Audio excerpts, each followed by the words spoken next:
go ahead and get started. And I can start with the closing, Your Honor. I'll start with my. Thank you. Yes. Your Honor, so we are here today as my client filed a modification for child custody visitation and child support on October 27th of 2022, and the respondent filed an answer. I believe the evidence that was presented at the January 22nd, 2024 hearing supports my client's request for modification. The parties, Your Honor, were able to agree to several areas relating to that modification. And the areas that were agreement by the parties was that my client, the petitioner, would be the sole custodian for the purposes of obtaining the passport and executing the documents. The parties also consented, from my understanding, Your Honor, to my client being the one to cover the children on the health care coverage relating to services.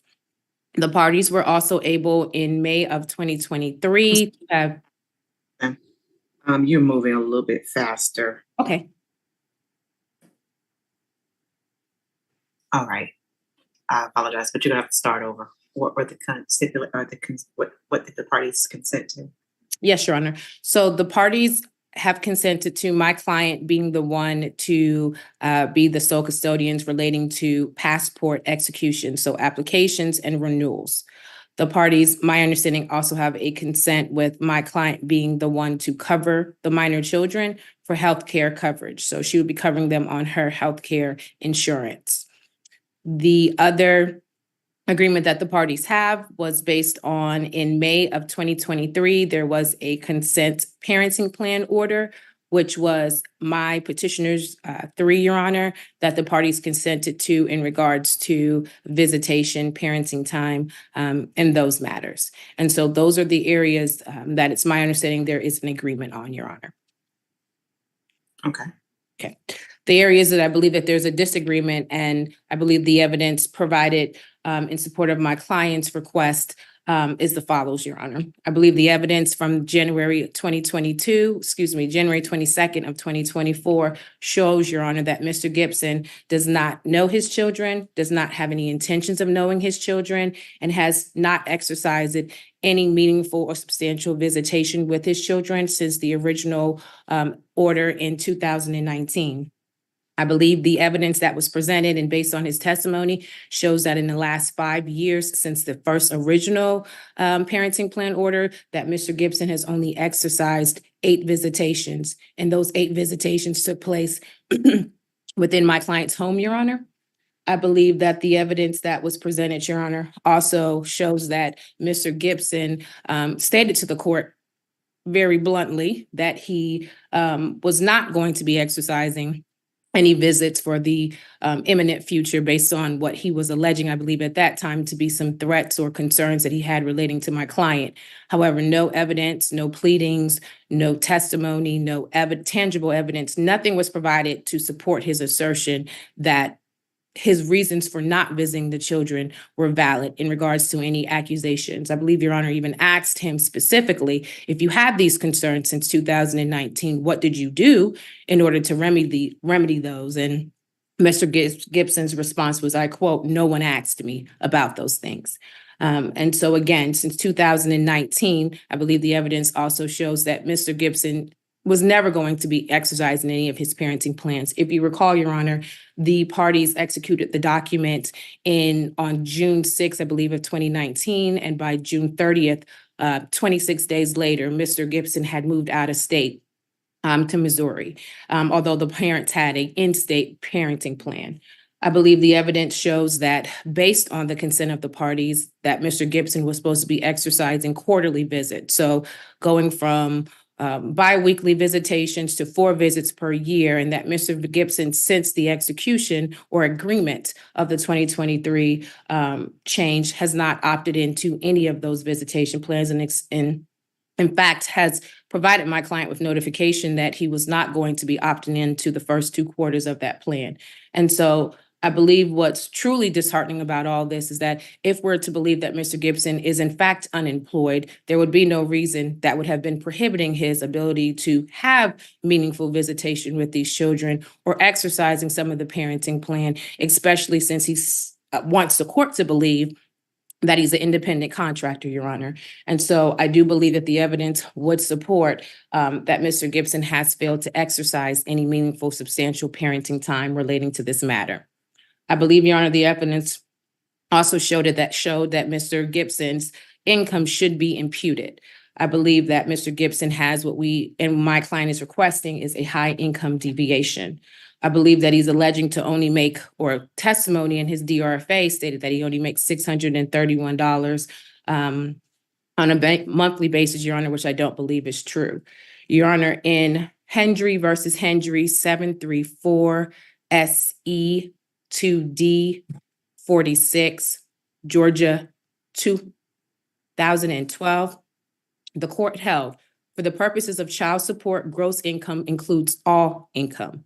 Your Honor, pursuant to OCGA 19615, subsection F1A, they give the definition of what attributable income is as far as gross income for each parent. And there's a list of what those incomes are: salaries, commissions, self-employment, bonuses, dividends, trust, all those different things, Your Honor. And I believe that what the evidence showed is that Mr. Gibson does in fact have more attributable income than he is actually alleging to have, Your Honor. I believe the evidence showed, based on Mr. Gibson's tax returns, that in 2020, he made $418,191.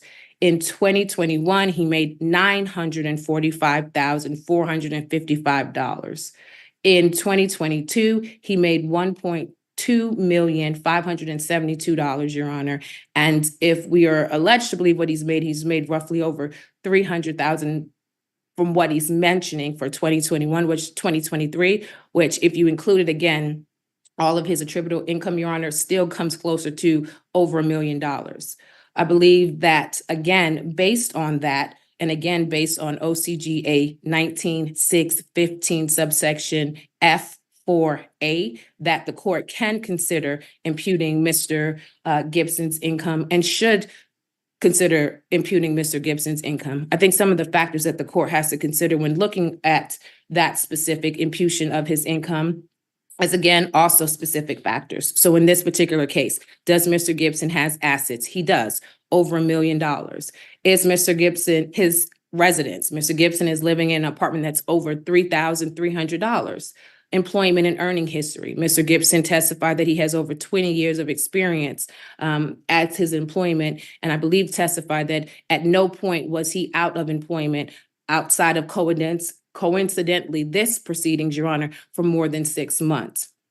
I believe that you also look at his skills, his education, which he's highly educated. He mentioned having several degrees.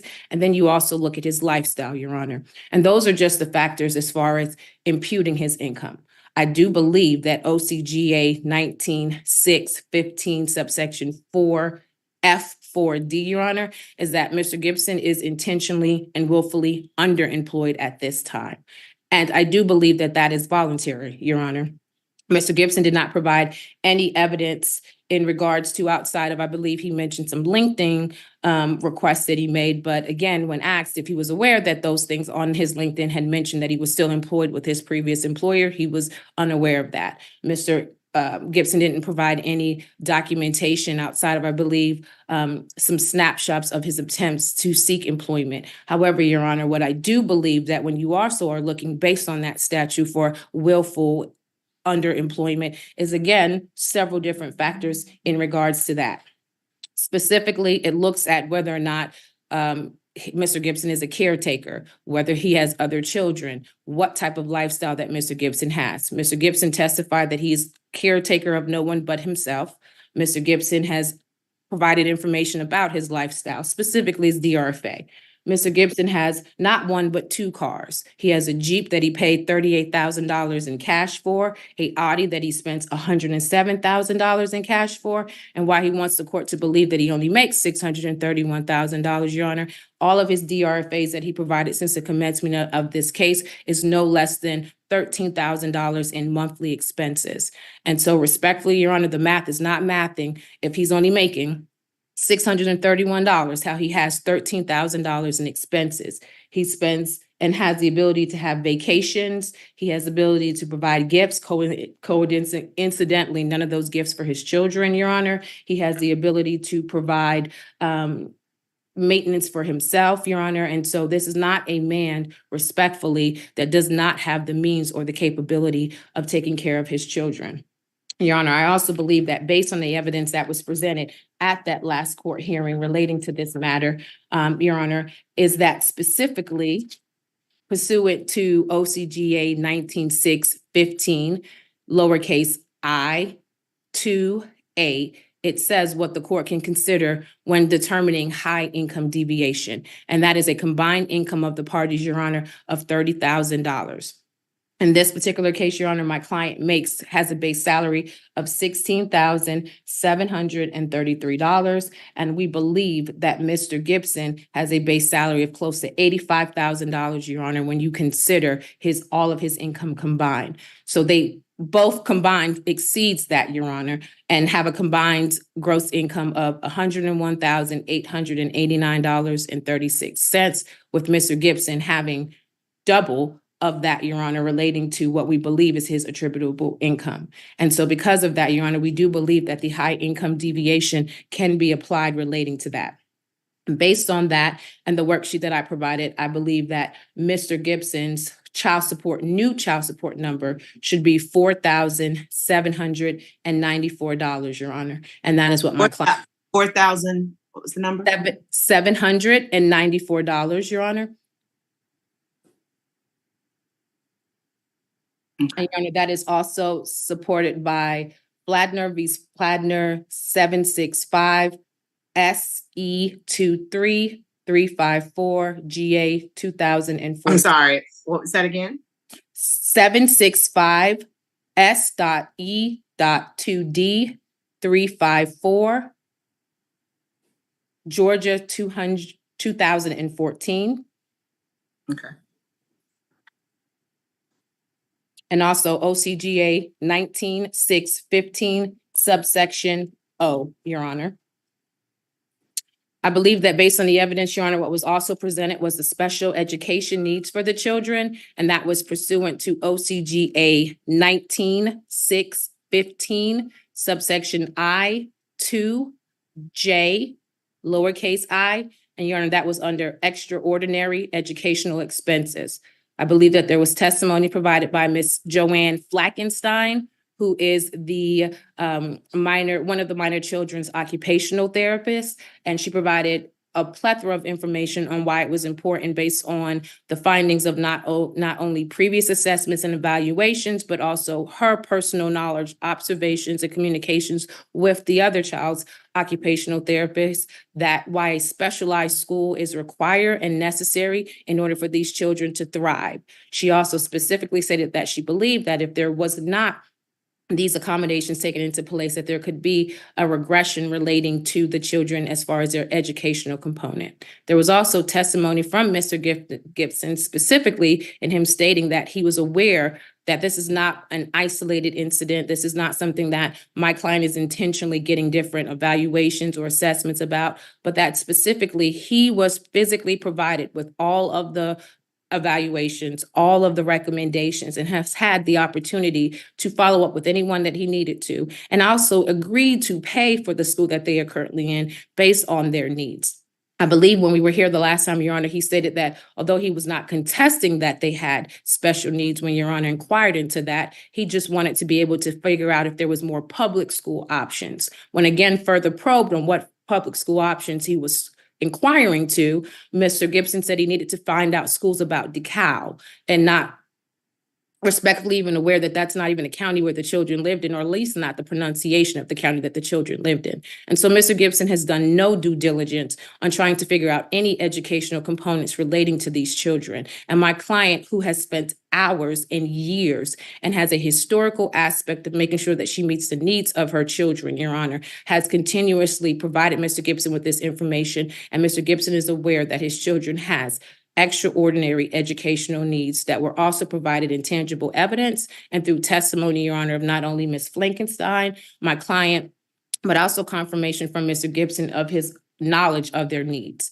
There was also evidence, Your Honor, and so because of that, my client is specifically requesting that he pay 65% of the private school expenses, Your Honor, relating to the children and their needs.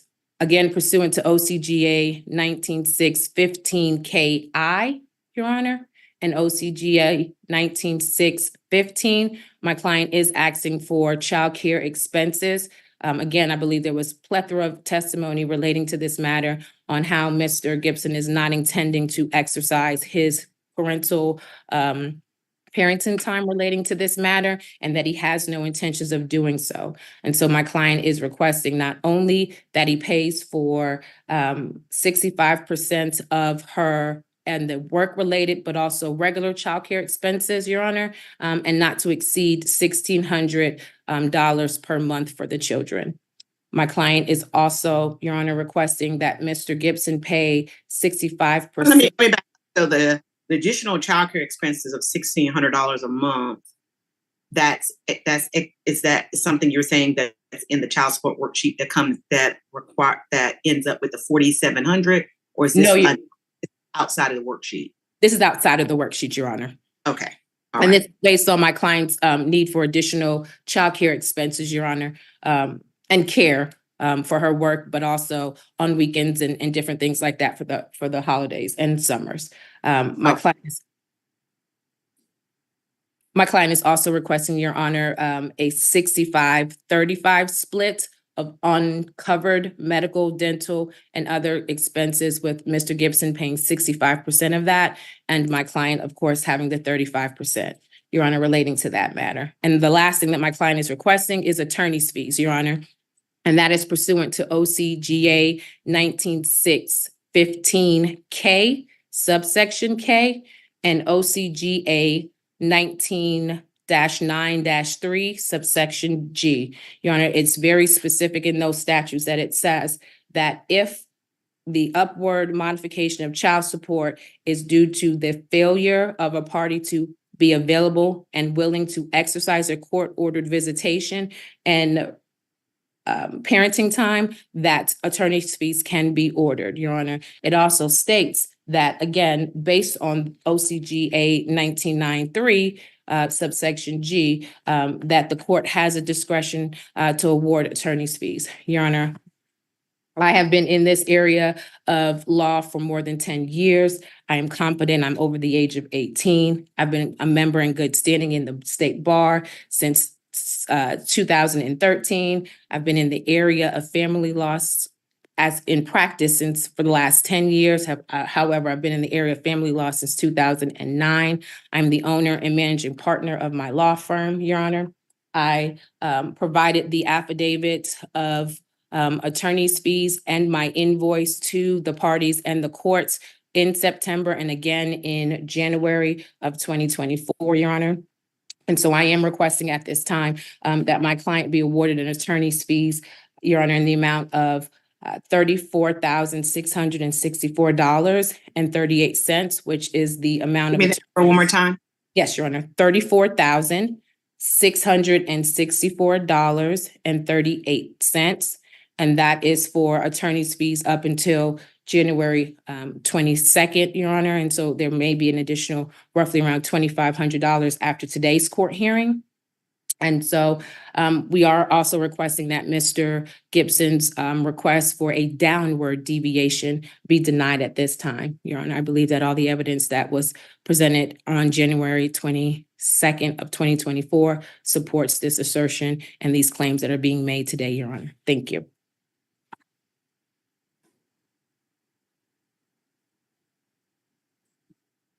Okay. Give me 1 second. All right, Ms. Tyler. Morning, Judge. Natalie Tyler for Mr. Gibson. Judge, the evidence at trial has shown that since the entry of the final order in 2019, mother has had an increase in her income and father has been laid off from his job as of the fall of 2022. Since he was laid off in the fall of 22, Mr. Gibson testified and supplied evidence that he has applied to over 190 jobs, none of which have resulted in an offer. He testified that he's worked with 6 different recruiters and continues to be diligent in his job search. Ms. Fowler is trying to create the narrative that Mr. Gibson is strategically unemployed, but that argument fails. Mr. Gibson testified he was given notice that his position with Newsella was being phased out on September 15th of 2022, and Ms. Fowler did not file this action until October 27th, 2022. How could he have known he was going that over a little over a month after his position was phased out that Ms. Fowler was going to file for a child support modification? Sure, he could go find work at a low-level job earning $50,000 a year, but he's waiting for a position that is more in line with his previous position so that he has the ability to provide more support than he could provide on a $50,000 salary. He testified that the pool of opportunities for a sales leadership position, similar to what he was previously employed doing, is much smaller than other opportunities making less money. Couple this with Mr. Gibson's age, 55 years old, and his ethnic background, that pool gets smaller and smaller. What's more is Mr. Gibson testified to and entered his 2023 W-2 into evidence, which included $230,000 from bonuses that were paid out from his employment in 2022. Despite not being employed, Mr. Gibson is willing to and has imputed himself a $230,000 salary in his proposed child support worksheet and child support addendum. Ms. Fowler's position is that Mr. Gibson is voluntarily underemployed. However, that argument fails given Mr. Gibson's willingness to impute himself a $230,000 salary when he is not working and when he has no guarantee that he will ever receive a job making that much money. Based on his child support worksheet, imputing himself a base salary of $230,000 and using Miss Fowler's $210,000 salary and her paying for the boy's health insurance at the rate of about $278 per month, Mr. Gibson is asking to modify his child support obligation to be $1,746 a month. Sorry, hold on one second. Okay.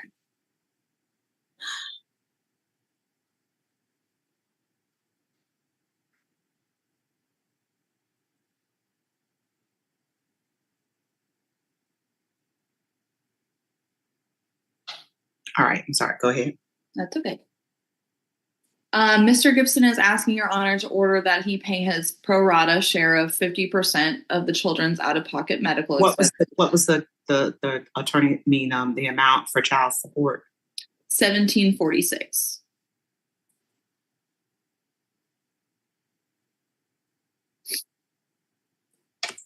Okay.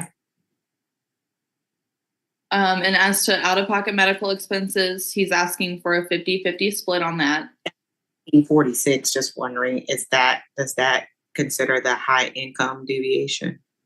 It does not. We did not include a deviation. Okay. So you're saying he imputing himself how much to? $230,000.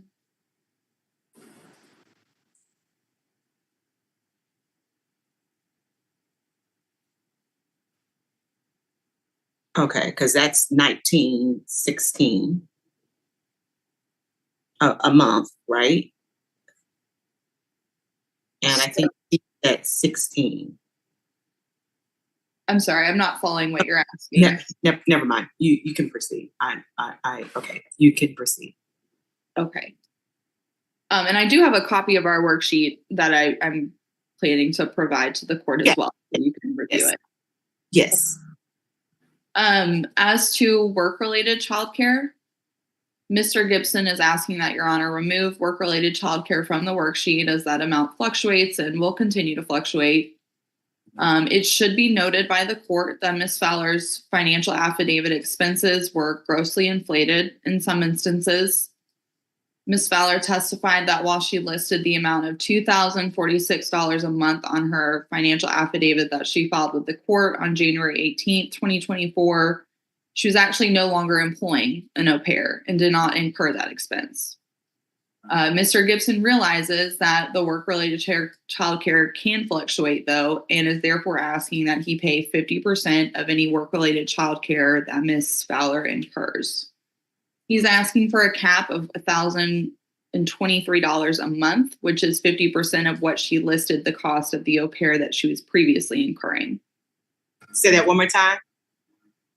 He's asking for a cap of $1,023 a month, which is half of the cost of what she listed the au pair cost that she was previously incurring on her financial affidavit. Okay. In addition to an upward modification of support, Ms. Fowler is asking for an order from this court obligating Mr. Gibson to pay for private school. And she's alleging that the children have needs that cannot be catered to outside of a private school setting. Ms. Fowler has not proved the need for private school. She has not presented evidence from any doctors, teachers, counselors, or other specialists actually attending to the children on a regular basis. Rather, she presented testimony from Ms. Fleckenstein, who testified she does not actually work with the children directly on a weekly basis like her colleague Alexandra Hoke does. And she's only seen the children a handful of times versus her colleague, Ms. Hoke. I would ask the court to consider, why did Ms. Fowler not present testimony from Ms. Hoke, who is actually seeing the children on a weekly basis and is the professional actually providing updates to the parents on a regular basis? The kids are only 5 years old. They've both had several evaluations and assessments, none of which have resulted in a diagnosis of autism or dyslexia. The kids were recently diagnosed with ADHD. However, Ms. Fowler testified that there are services available for the kids in DeKalb County school system, including special education classrooms, IEPs, and 504 plans. The DeKalb County public school system has a process in place for special needs and can handle such needs perfectly fine. Here's an analogy, Judge. We have professional athletes who make tons of money, and then one day they're out of the league. Here, Mr. Gibson made a $1.2 million pay from a combination of his salary, which was approximately $300,000, plus bonuses in 2022, but then he was suddenly let go. If he were making $1.2 million today, private school would be a different story.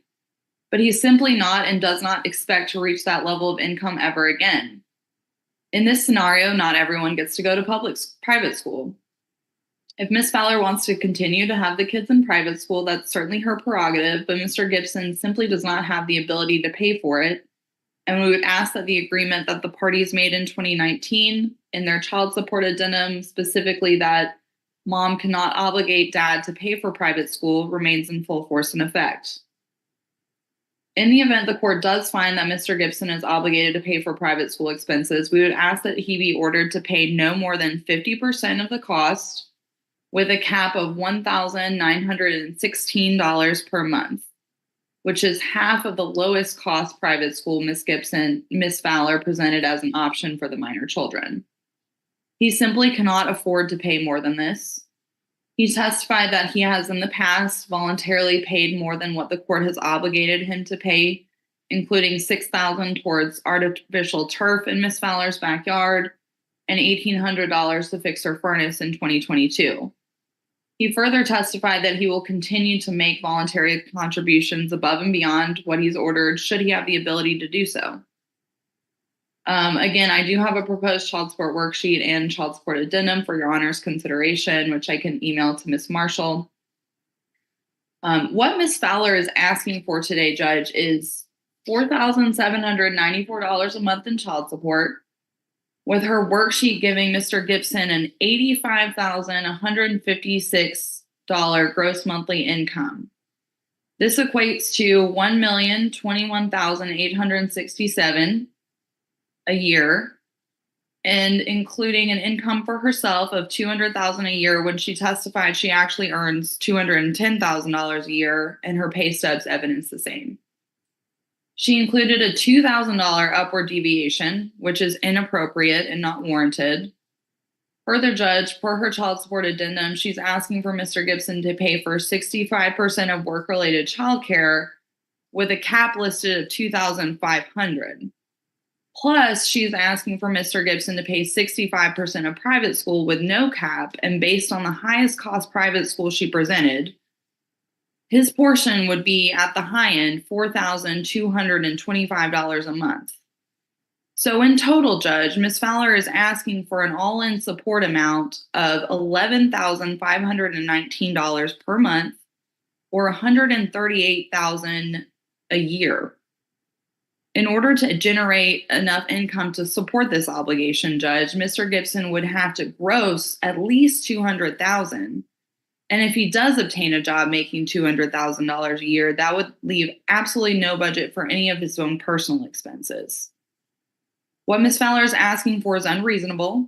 She's made attempts at every opportunity to inflate or deflate certain figures to suit her request. One, she testified her income is $200,000 when in reality it's $210,000. She testified she does not presently have an au pair when she listed close to $2,000 a month in au pair expenses on her financial affidavit.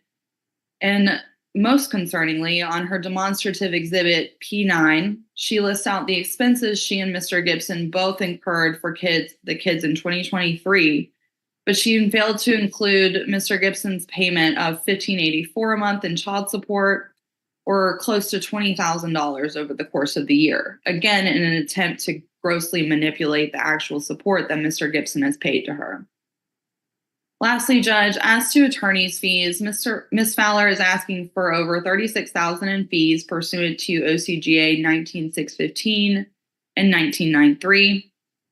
As to 1993, as Your Honor knows, this is a discretionary statute as to custody and parenting time. And as Your Honor recalls, those issues were not before the court today or in the hearing in January, as the parties easily resolved these matters in mediation.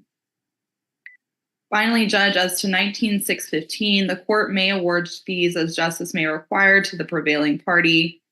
Here, Mr. Gibson is asking for a decrease in his total support obligation based on Ms. Fowler's income increasing since the 2019 order was entered and Mr. Gibson's income decreasing. While 19615 also allows for the award of fees based on the non-custodial parent's failure to be available to exercise visitation, Ms. Fowler's position in this case is outlandish. She has imputed Mr. Gibson a gross monthly income of $85,000 per month that he is not earning, and she's asking for an additional upward deviation of $2,000 a month in support based on her proposed child support worksheet. She's mentioned several times that Mr. Gibson has a net worth of over $1.2 million, but such a high deviation is quite frankly absurd, Judge, in no way reflective of extra costs Ms. Fowler incurs by way of Mr. Gibson not exercising all of his court-ordered visitation. Further, Judge, Ms. Fowler's net worth is higher than Mr. Gibson's at a little over $1.5 million per her financial affidavit. Mr. Gibson's net worth is closer to $1.1 million. He spent just under $25,000 in his own attorney's fees, and Ms. Fowler is more than capable of paying her own attorney's fees and expenses of litigation. Thank you, Judge.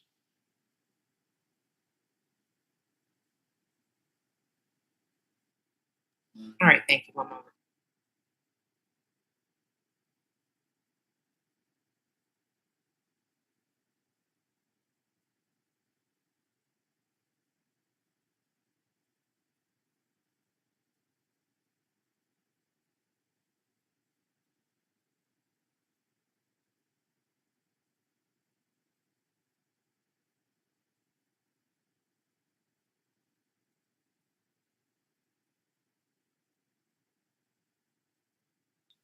Okay.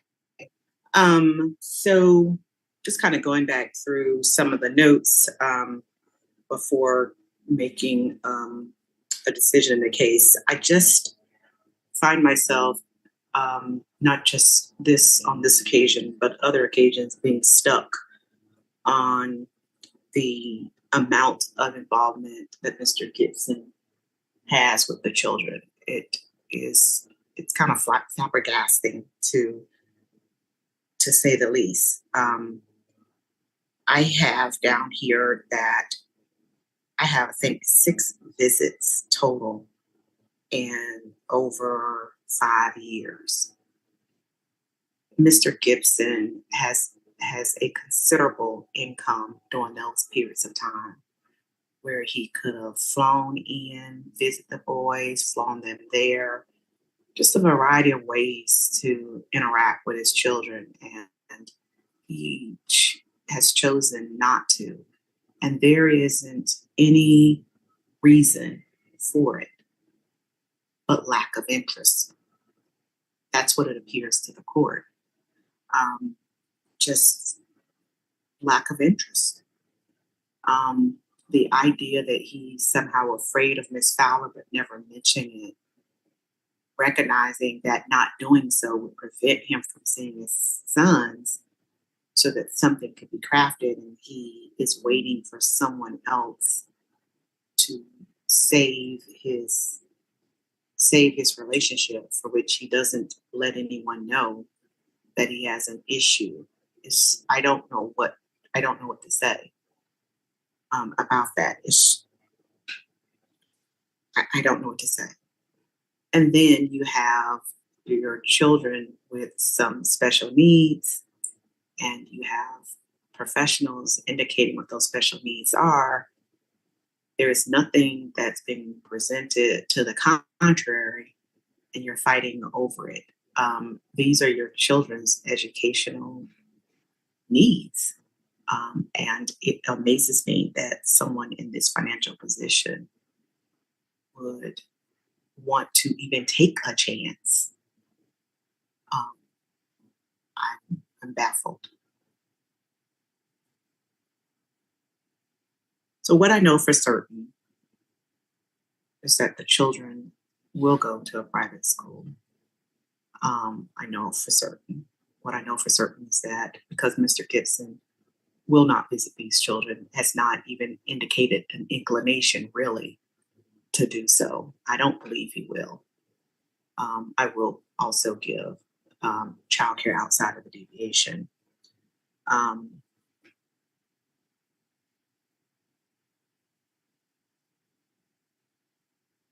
I really just kind of think it's sad. I wish it wasn't that way, Mr. Gibson, and I really wish you would reconsider your actions, because I don't know if you're not understanding, you're not comprehending, you don't care, really don't know what it is. But it really is sad that you have boys that you haven't seen. You only seen 5 times in their, 6 times in their their short lives. I don't understand what could stand in the way of you wanting to see and being a part of your children's lives. I need to look at the numbers with regard to the deviation and the child support worksheet. So I'll take a look at those numbers. I do agree with Ms. Tyler's that the 1.2 million for this year probably is high in consideration. He's only made that 1.2 million once over the last 5 years, but I do clearly think that 230 underrepresents his abilities. And I'm looking at it over a 5-year period, which are the numbers that were given.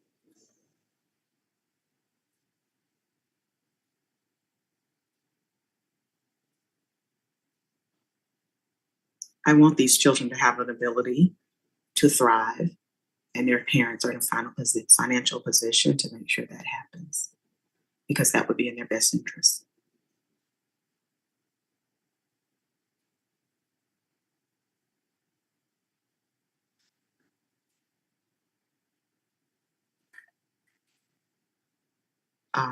So I need to look at the numbers as to what that will look like. So I'm not prepared to make an actual number on the child support right now, but I do agree that that it is higher than what he's representing, and I do believe an upward deviation is warranted.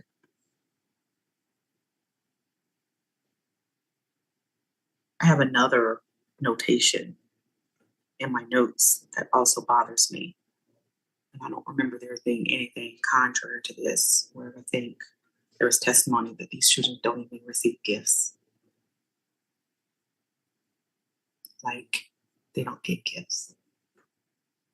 I don't know how much more crueler it can be.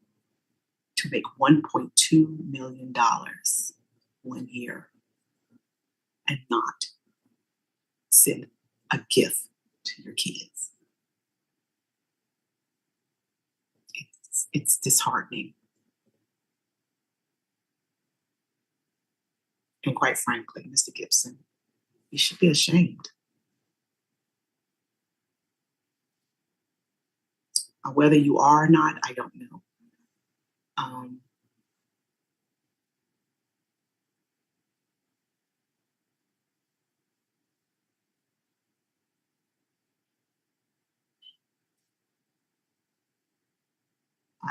I wish I could understand. I wish I could understand what would make you respond the way you have so that I could fix it. So that I could fix it and so that you would be in these boys' lives. I wish that I knew what it was so that I could give it to you. So that they could see you and participate and be a part of your life.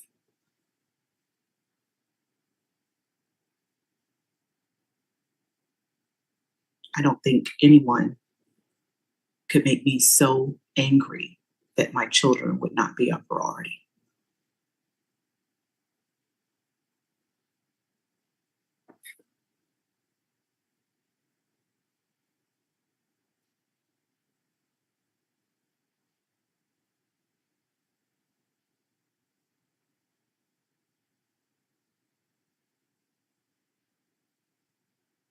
So I'm going to take a look. I need to look at the DERFA, both of the DERFAs. I need to look at the proposed child support worksheets for both of you. I'm going to ask, I know you probably have it in Dropbox. I'm just going to ask each of you to send over to Ms. Marshall again, separately, your DERFA and your child support worksheets that you are proposing. Send those over to me again so I can take a look at those. I will award attorney's fees, but I will take a look at the numbers as well in this case.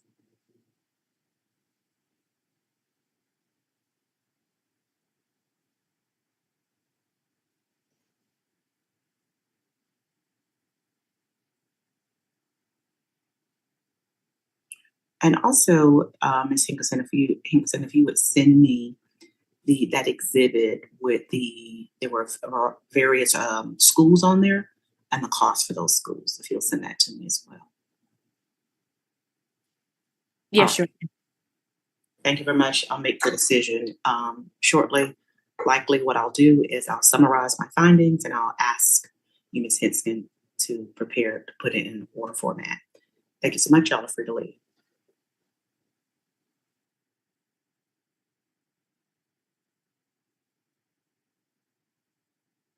I'm sorry.